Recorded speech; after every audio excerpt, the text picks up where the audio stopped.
Evo, gosti su već stigli, dobro nam došli, svi ovako, kamera ih trenutno ne može snimiti, ali pre nego što mi se pridruže ovde, pozivam vas da pogledamo prilog. Predsjednik Republike Srbije Tomislav Nikolić sa državnom delegacijom nedavno je boravio u zvaničnoj posjeti Republici Austriji i tom prilikom se sastao sa predsjednikom Austrije Heinzom Fischerom i predsjednicom Saveznog parlamenta Barbarom Pramer, kao i sa grupom austrijskih privrednika i naravno predstavnicima srpske dijaspore u Austriji. Naša ekipa je bila na licu mesta.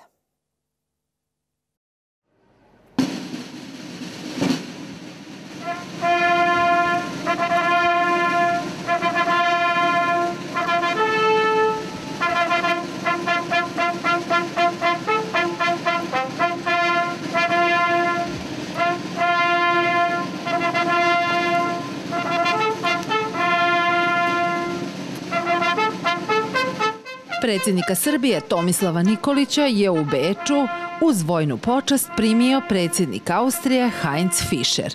Nakon svečanog pozdrava, predsjednici obeju država zajedno sa njihovim delegacijama prisustvovali su radnom sastanku.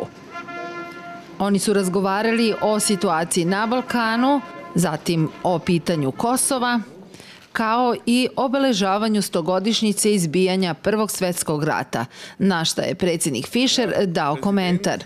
Ja uopšte ne želim više spominjati tu 1914. godinu za buduću politiku, jer ona treba da nam bude samo opomena da rat u današnje vreme ne predstavlja više političko sredstvo.